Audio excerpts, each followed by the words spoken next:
आप सभी को नमस्कार। आज का विषय है अपने भाग्य को नियंत्रित कैसे करें। तो चलिए शुरू करते हैं। अगर आप अपने विचारों और एक्शंस के प्रति जिम्मेदारी लेते हैं, तो आप अपने भविष्य को आकार देने में सक्षम हो सकते हैं। अपनी क्षमता को समझना मेहनत और चुनौतियों का सामना करने से आता है। व्यक्तिगत विकास और अपने भविष्य को नियंत्रित करना ही आपके लक्ष्यों को प्राप्त करने का मुख्य तरीका है। यहाँ अपने भाग्य को नियंत्रित करने के बारे में कुछ पॉइंट्स बताए गए हैं। पॉइंट 1, विचार। अपने विचारों को नियंत्रित करना अपने भविष्य को आकार देने का एक शक्तिशाली तरीका है। जब आप चुनौतियों को अवसरों के रूप में देखते हैं, तो आपको सक्रिय रूप से फैसले लेने में मदद मिलती है। अपने आप को देखने का तरीका बदलें, गर्व महसूस करें और खुद को कमजोर मत समझें। अपनी परिस्थितियों की जिम्मेदारी लें और चुनौतियों को अपनी ताकत का प्रमाण दें। अपने लक्ष्यों की ओर कदम बढ़ाएं और डर का सामना करें। यह मानसिकता आपको कठिनाइयों से पार पाने और आत्मविश्वास के साथ अपने भविष्य को नियंत्रित करने की शक्ति देती है। पॉइंट 2, अपनी पसंदीदा चीजों का पीछा करें। जो आप पसंद करते हैं, उन चीजों पर मेहनत करने में आसानी होती है। आपको अपने भविष्य को तकदीर के हवाले न छोड़कर सक्रिय रूप से इसे आकार देना चाहिए। आज के समय में करियर के लिए अधिक विकल्प हैं।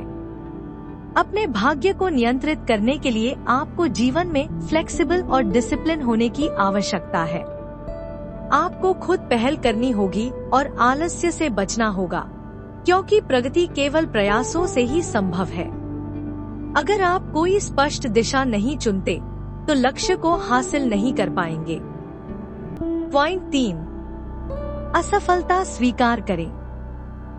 जीवन में असफलता एक अनिवार्य हिस्सा है, चाहे आप कितनी भी कोशिश करें। आप रिश्तों, सामाजिक या व्यक्तिगत लक्ष्यों में विफलताओं का सामना कर सकते हैं, जो निराशाजनक हो सकता है। हालांकि जब आप खुद को फिर से तैयार करते हैं, तो आप दोबारा कोशिश कर सकते हैं, चाहे वो रिश्तों को सुधारना हो या अपनी गलतियों को सुधारना हो।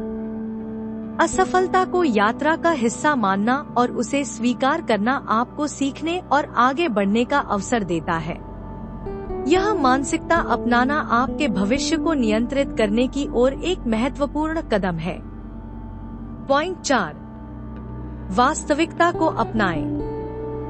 अपने भविष्य को आकार देने के लिए आपको सच्चाई और वास्तविकता को अपनाना होगा। अपनी प्रगति को अधिक महत्व देना आपके भीतर आलस्य ला सकता है और अपनी परिस्थितियों को कम आंकना नकारात्मकता को बढ़ावा देता है। अपनी पूरी क्षमता तक पहुंचने के लिए आपको डर को एक प्रेरक शक्ति के रूप में इस्तेमाल करना चाहिए, न कि एक रुकावट के रूप में। अपने हालात और वास्तविकता को समझकर ही आप एक प्रभावी योजना बना सकते हैं, जिससे आप अपने भविष्य को नियंत्रित कर सकते हैं। पॉइंट 5, अपने विश्वासों पर सवाल उठाएं। वास्तविकता को स्वीकार करना यह नहीं कि आप अपने भविष्य को नियंत्रित करना छोड़ दें। इसका मतलब है कि आप जो बदल सकते हैं, उस पर ध्यान केंद्रित करें और जो नहीं बदल सकते, उसे छोड़ दें। आप दूसरों को या बाहरी परिस्थितियों को नियंत्रित नहीं कर सकते, लेकिन आप अपनी मानसिकता को बदल सकते हैं। जो सीमित विश्वास आपके अंदर हैं, उन्हें चुनौती दें, क्योंकि ये अक्सर आपकी प्रगति को रोकते हैं। उन सीमित विश्वासों को सकारात्मक दृष्टिकोणों से बदलें, जो आपके विकास को प्रोत्साहित करें। अपनी मानसिकता को बदलकर आप अपने भविष्य को नई उड़ान दे सकते हैं। इस वीडियो को देखने के लिए धन्यवाद। लेटेस्ट अपडेट के लिए सब्सक्राइब करें।